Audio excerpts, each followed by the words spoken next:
சமீபமாக மக்காவிலேருந்து ஒரு வீடியோ வந்துருந்துச்சு. அது கடுமையான வைரலாக ஆகிட்டு இருந்துச்சு. அதில் என்னன்னு சொன்னால், ஒரு நபர் உம்ராவுக்கு போயிருக்கிறாரு. தொழுகையினுடைய நேரம் வந்துருச்சு. எல்லாரும் தொழுகிறாங்க. இவருக்கு அங்கே இடம் கிடைக்கல, அல்லது வேற ஏதோ ஒரு காரணம் என்னன்னு தெரியல. அங்கே காபத்துள்ளால ஒரு மாடியில் இவங்க இருக்கிறாங்க. அந்த உம்ராவுக்கு போனவர் இருக்கிறாரு. அந்த மாடியிலேருந்து கீழே பார்த்தா, கீழே உள்ள ஃப்ளோர்லாம் தெரியும்ல, அந்த செவுரு இருக்கும். அந்த மாதிரி, அதாவது இந்த நம்முடைய வீட்டு மொட்டை மாடியில் ஒரு செவரு இருக்கும் பார்த்தீங்களா, பாதி அளவுக்கு செவரு எழுப்பியிருப்பாங்க. அந்த மாதிரி ஒரு செவரு. அதுக்கு கீழே எட்டி பார்த்தீங்கன்னா மேலேருந்து கீழே வரைக்கும் தர தெரியும். அங்கேருந்து யாராவது கீழே விழுந்தா செத்து போயிடுவாங்க. அந்த மாதிரி ஒரு செவருக்கு மேலே, அந்த பாதி அளவுக்கு ஏற்படுத்த செவருக்கு மேலே இருந்து தொழுகிறார். ஒரு ஆச்சரியமான ஒரு காட்சி.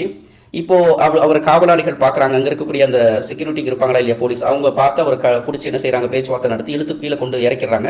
அவர் பாதுகாப்பான முறையில் இறக்கி விடப்படுறாரு.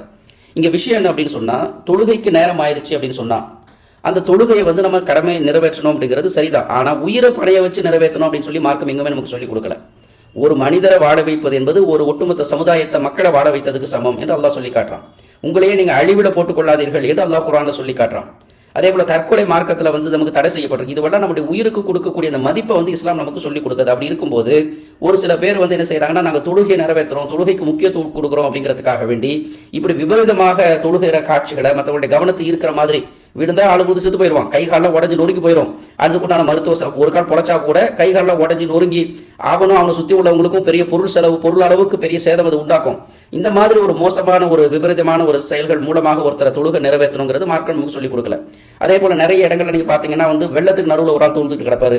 அதே போல தண்ணிக்குள்ள உட்காந்துட்டு ஒரு ஆள் தொழுதுட்டு கிடப்பாரு. ஏன்னா தண்ணிக்கு வெளியே உன்னால் தொழுக முடியாதா, அல்லது வெள்ளம் நின்று போச்சுன்னு தொழுக முடியாதா, அல்லது தொழக்கூடிய இடம் இல்லை, இங்கே தொழுதா உயிருக்கு ஆபத்து ஏற்படும் சொன்னா நீ தனியாக தொழுவதற்கு மார்க்கத்தில் அனுமதி இருக்கு. ஒரு ட்ரெயின் போயிட்டு இருக்கும், வேகமா போவோம், அந்த ட்ரெயினுக்கு பக்கத்தில் உட்காந்து ஒரு தொழுவாரு.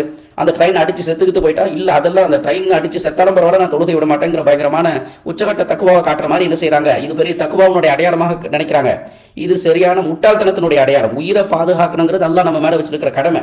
அந்த அல்லாஹ் கொடுத்திருக்கக்கூடிய அந்த உயிரை, அந்த அருளை நம்ம பாதுகாக்கணும். அதை துச்சமாக ஒருத்தன் மதிக்கிறான்னு சொன்னா அல்லாஹுடைய நியமத்தை துச்சமாக மதிக்கிறதுக்கு அது சமம்.